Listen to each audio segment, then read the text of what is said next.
Ternyata di sela-sela mereka itu ada yang ngimami tapi gak tahu siapa. Itu ceritanya Haikal.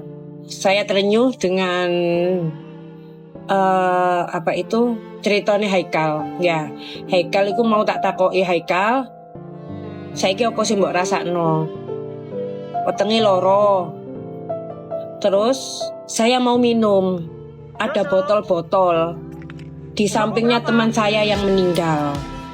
Ya, dia nggak berani minum karena katanya saya nggak berani minum karena itu bukan punya saya. Itu omongannya Haikal. Nah, Haikal ini terhimpit dari dua temannya. Jadi dua temannya ini meninggal. Ya, dua temannya ini meninggal. Jadi dua temannya ini nggak bisa dievakuasi. Haikal tidak bisa dievakuasi karena terhimpit dua temannya yang meninggal. Nah, terus Haikal itu cerita gini, sholat isya dia masih sempat ngajak temannya. Jadi pukul-pukul temannya gini, ayo sholat isya. Temannya masih menyauti. Ya, temannya masih menyauti. Ini ceritanya ya, kita cerita ya. Haikal cerita. Kamu yang sakit apa nak? Temannya masih menyauti. Semuanya sakit. Haikal Oke, semangat ya. Dengan suara lirih, Sabar. ayo sholat.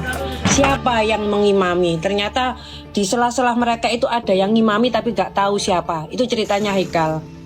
Dan subuh tadi dia ngajak temannya sholat lagi dan tetap ngajak komunikasi sama temannya.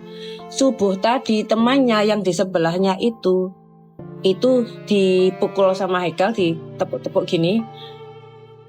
Gak tahu manggil, intinya Haikal manggil namanya. Tapi sudah nggak ada sautan. Ayo sholat. Siapa yang ngimami? Jadi sudah nggak ada yang sautan gitu. Dia bukan don apa ya bahasanya. Intinya aku nangkene, aku sik sholat gitu loh. Sik ngajak sholat, tapi ini sudah nggak ada sautan gitu loh. Dia tuh ceritanya tuh gitu loh.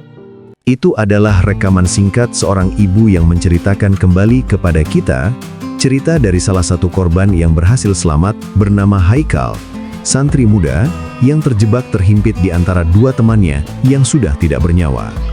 Betapa sesak dan tersayatnya hati ini mendengar kesaksian Haikal. Lain lagi dengan cerita dari seseorang yang tergabung dalam tim SAR. Beliau bercerita mendengar suara azan dan suara iqomah di dalam reruntuhan. Sebagai umat muslim, kita meyakini akan kebesaran Sang Halik. Update terbaru hari ini, 2 Oktober 2025, di tengah deru alat dan debu, harapan masih menggelora di lokasi ambruknya musola Pondok Pesantren Al-Hozini, Sidoarjo.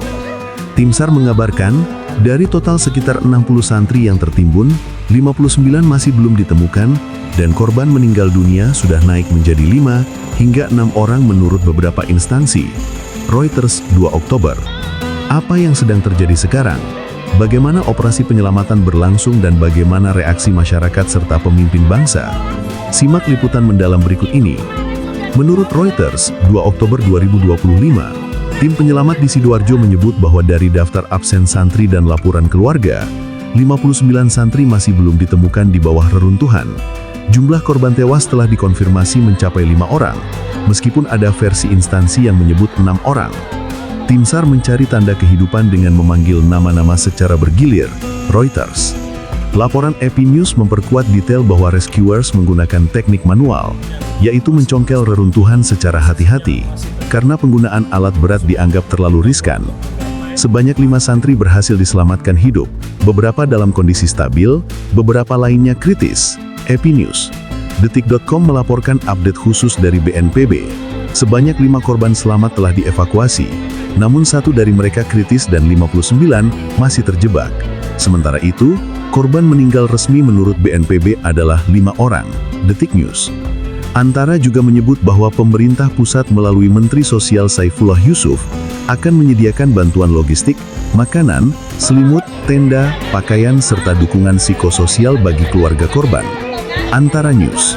Beberapa korban yang berhasil diselamatkan memberi gambaran bagaimana perjuangan mereka bertahan. Satu santri berusia sekitar 16 tahun menjawab panggilan tim penyelamat melalui lubang kecil di reruntuhan. "Saya di sini. Tubuh saya menempel, tapi saya masih bisa bernapas." AP News. Penggunaan teknik tunneling menjadi kunci. Tim SAR membuat terowongan kecil dengan hati-hati di antara batu dan beton untuk menjangkau korban secara langsung, bukan membuka seluruh reruntuhan sekaligus, karena dikhawatirkan memicu runtuhan lebih lanjut. AP News. Oksigen dan air dialirkan melalui selang tipis ke ruang sempit di mana para korban berlindung. Diberikan instruksi agar mereka tetap tenang dan tidak menggerakkan tubuh berlebihan agar reruntuhan tidak terguncang. AP News. Ketika salah satu korban menyebut usianya 16 dan mengatakan bagian tubuhnya tidak terluka berat, tim SAR melejitkan harapan bahwa lebih banyak korban bisa ditemukan dalam kondisi hidup. AP News. Semua ini memperlihatkan bahwa operasi penyelamatan bukan hanya soal alat berat, melainkan kepekaan, pengalaman teknis dan kesabaran tim di lapangan. Golden time dan tekanan waktu. Para ahli SAR menegaskan bahwa 24 hingga 72 jam pasca runtuhnya bangunan adalah periode krusial, karena tanpa oksigen, korban lebih cepat mengalami hipoksia. Dalam kasus Al-Hozini, tim penyelamat menghangatkan upaya dalam periode ini. Mereka memprioritaskan jalur manual, meminimalkan getaran dan berfokus pada titik-titik yang menunjukkan tanda kehidupan. Banyak laporan menyebut waktu ini sebagai arena penentuan bagi korban bertahan atau tidak. Untuk Al-Hozini, hari kedua dan ketiga dianggap sebagai periode yang sangat kritis. Keterlambatan sedikit saja bisa berdampak fatal. Reuters melaporkan bahwa meskipun belum ada tanda kehidupan yang jelas pada malam sebelumnya, tim terus memanggil nama santri dan melakukan pengecekan sensor audio untuk mendeteksi suara di dalam reruntuhan. Reuters. Pemerintah pusat melalui Menteri Sosial Saifullah Yusuf menjanjikan dukungan logistik, tenda darurat, makanan dan tenaga psikolog agar keluarga korban tidak terbebani sendiri. Antara. Di Jawa Timur, Gubernur juga memastikan bahwa biaya pengobatan korban akan ditanggung pemerintah, baik publik maupun swasta, agar keluarga tidak terbebani biaya rumah sakit. Laporan media lokal. Di berbagai daerah, komunitas pesantren, masjid, dan organisasi masyarakat menggelar doa bersama, baik di masjid besar maupun secara virtual untuk korban Al-Hozini. Ucapan bela sungkawa mengalir dari lembaga agama, tokoh nasional hingga warga biasa.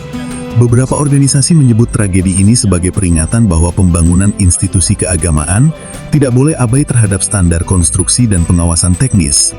Ada klaim yang marak beredar bahwa bau tidak sedap sudah tercium di reruntuhan, menandakan jenazah yang lama tertimbun. Namun belum ada pernyataan resmi dari Basarnas, polisi atau DVI yang mengkonfirmasi hal ini di media mainstream seperti Reuters atau AP News. Karena itu, bagian ini harus disampaikan dengan hati-hati jika dibawa ke narasi. Misalnya, beberapa warga melaporkan, namun belum diverifikasi.